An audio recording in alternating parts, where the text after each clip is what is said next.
I got too many games I gotta at least try them all. This is my First Impression Backlog Deathmarch. Here we have Age of Fear 2, the Chaos Lord. So I just logged in, and so it was a while ago that I actually installed this game, and I gave it a sample running just to make sure it worked and everything. Now I am coming back, and this Belcara lady is yelling at me for making her wait weeks. So that's kind of neat. Now you will play with us now. Moral. Missing a T right there, but this Moral will now play Age of Fear 2, the Chaos Lord. Once again, I had some issues getting it to record properly. I tried to switch it to OpenGL mode, but yeah, whatever. Who cares? Anyway, new campaign. One thing I have noticed is that they do actually have a Steam Workshop integration on here, so I'm wondering what all you can do with that. Anyway, the Demon's Lover. Let's go with that one. She was the one yelling at us. Easy, it's just first impression. What? You want me to be your arena champion? For the arena with the hottest fires in the deepest pits of hell. Belcara's words trailed off as her fury grew. Most demons know better than to anger a succubus, but Zaryakhan didn't seem to be afraid. If looks could kill, Zaryakhan would have been reduced to ashes with Belcara's fiery glare. Have the dark fires from the void completely destroyed your idiotic mind? You are telling me to represent your lazy ass in the arena? Zaryakhan had a powerful status within the underworld, but everything else about him was certainly past its prime. He was fat, lazy, and not so perceptive. However, the fact remained that he was still a fiend from the top tier of the hellish hierarchy. He towered over Belcara and bellowed down at her. "Silence, succubus. I am your blood lord. You will do as I wish. I rule your pathetic existence. Defy me, and I will throw you into the void myself." She looked him in the eye with confidence as she replied, "You fat old moron. Even starving zombies would reject your brain. Just because I have serviced you in your chamber, that does not mean I will blindly follow your orders." After a brief pause, Belcara continued, "If you feel insulted, then fight for your own honor. Or are you too afraid of losing your fat, sorry ass to the void? Even in your chambers, you were a pathetic, lazy slug. How about a real fight? I challenge you to the arena." Zaryakhan opened his claws and swiped at Belcara. Evidently, her words had cut a little too deeply, but Belcara stood her ground. Regaining his composure, the fiend held back from slashing her and bellowed at her instead. "Your insults anger me, succubus. I accept your challenge. Prepare to be ripped apart, weakling." Before he could attack her, a voice like thunder crackled into the arena. "Stop, Yakan!"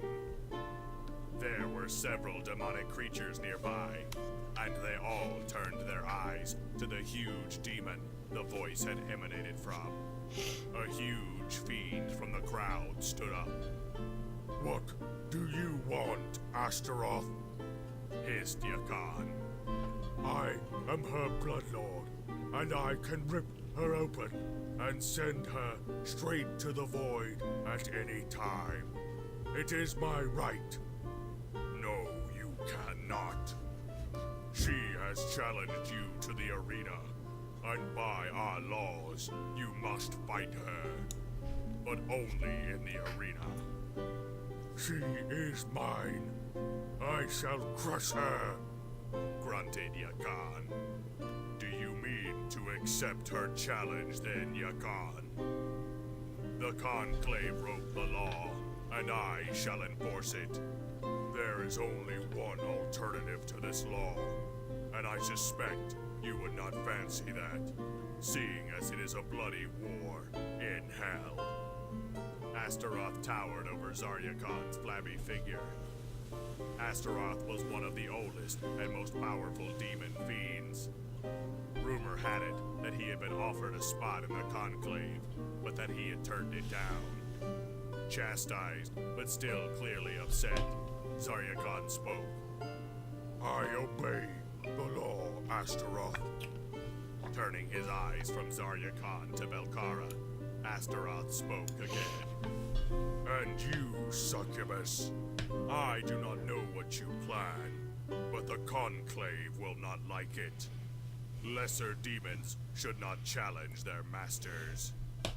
Belkara, who had stood seemingly unaffected by the situation, met Astaroth's formidable gaze and replied, I follow the letter of the law, Demon Lord.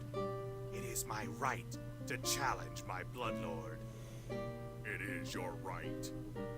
Whether or not it is a wise choice to do so, we shall see. Prepare yourselves for the arena. Okay, so is his name Yakan? Zaryakan? Or Zaryagan? They pronounce it like a C. I'm not sure what's going on there. Anyway, you don't know that. Welcome to Age of Fear 2, the Chaos Lord. The next few levels will teach you the basics of the game and introduce the story.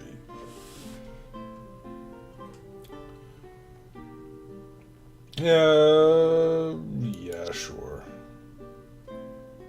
In reality, the underworld was usually quite boring. The demons had been ruled by the Conclave's laws for thousands of years. They obeyed the laws for the most part, because they understood that the laws were the only thing that kept them from fighting each other in a bloody, hellish war. But these laws did not keep them from attempting to humiliate each other with all sorts of theatrical stunts and foolish pretenses. They also battled in arena combat. Those fights were one of the few remaining sanctioned amusements. Since demons could not truly die, not physically at least, the only punishment that held any fear for them was being banished to the Void.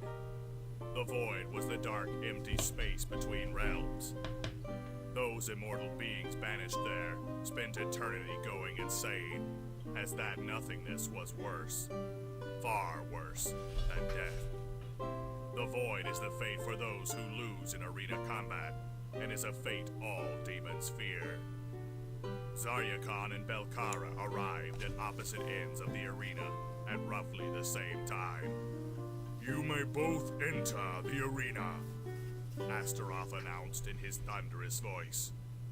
Zaryakan assumed that his far greater bulk and his status in the demonic hierarchy assured him victory, and he bellowed at Belkara as he rushed in. I shall savor this, succubus. Prepare to spend eternity in the Void. Declaring this, he rushed directly towards Belkara, not noticing how she stood there, stoic and merely speaking. Exosasamis te yakon azasi, dragosam, omnis, immundus, spiritus omnis, satanica protestas. By the time Zaryakan became concerned by her actions, it was too late. He began to speak, merely uttering, "What?" before realizing that something was seriously wrong. He was paralyzed in the middle of the arena. Belkara stood her ground and admired her handiwork. I have known your name for hundreds of years, you foolish fiend. How does it feel, Zaryakan, to be utterly helpless before your inferior? Now I shall have the pleasure of ripping that wheezing old thing you call a heart right out of your chest. The voice they're doing for Zarya Khan kind of sounds like he's got a donut stuffed in his mouth and he's trying to make the... Trying to sound like... You know what I mean? Battle time. You will regret this day, wicked succubus. How foolish of you to challenge me. Exert magic. What? What have you done, you little bitch? My body, I can't move. Come on, Yagan. As if your fat ass has ever obeyed you. Roar. What's wrong? Can't open your ugly mouth? Never again will you lay your dirty hands on me. Belkara is one of a kind succubus, fast, strong in melee combat, and even capable of basic magic. Later in the game, she will evolve into a powerful battle mage. Put her in a Pokeball or something. So what do we got here? We got Turwick, Barbarian, and another Barbarian. And Belkara. Alright, what can she do? What is this? What is this? What are these freaking buttons? Oh, okay. So that's how you cast spells.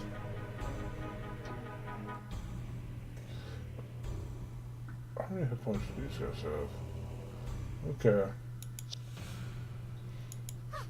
Bam! You get unholy strength.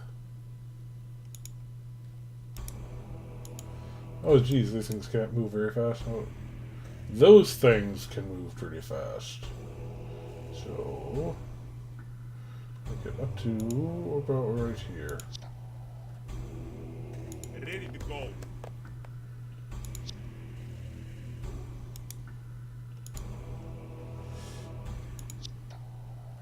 Find my sword.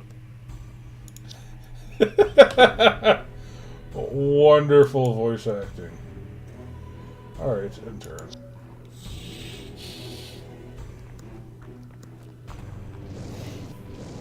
Oh! Oh, that's cool! Demon Storm restores 3 MP per turn.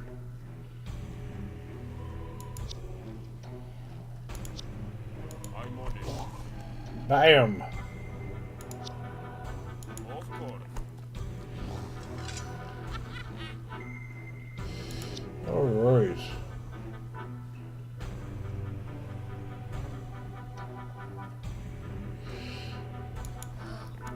Yeah. Yeah, you guys take the hit.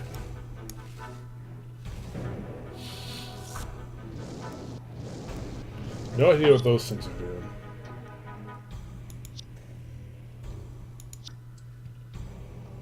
Do I not have the MP to cast that? Or can I only have it on one person at a time? Yeah, whatever. I'm on it. Ready to go. Oh, come on.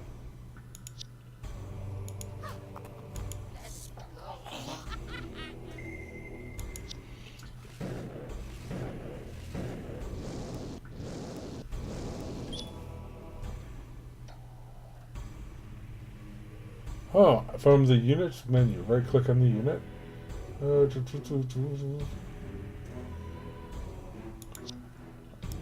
You? You do.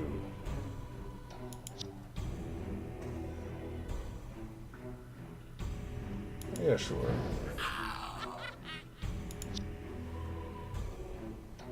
But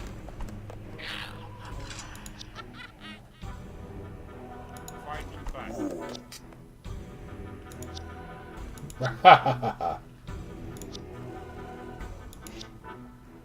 Bringing you death makes me feel alive.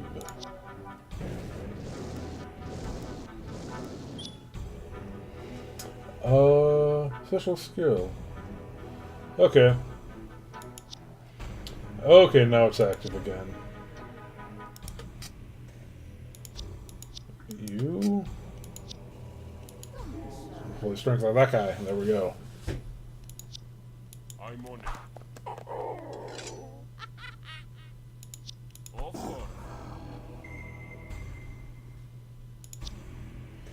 I wish there was a way you could just like you had like a list of all the people who had not gone yet, or that you could like click through them.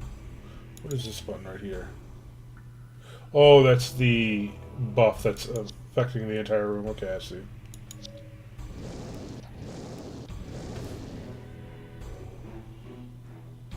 Oh, I guess they kind of do. It's just down here.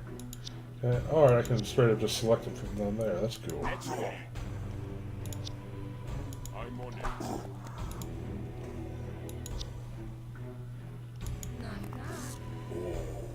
Bam!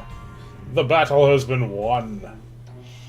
Okay, sure, let's leave the battle. I don't think there's any loot down here. The Conclave's laws ruled the arena.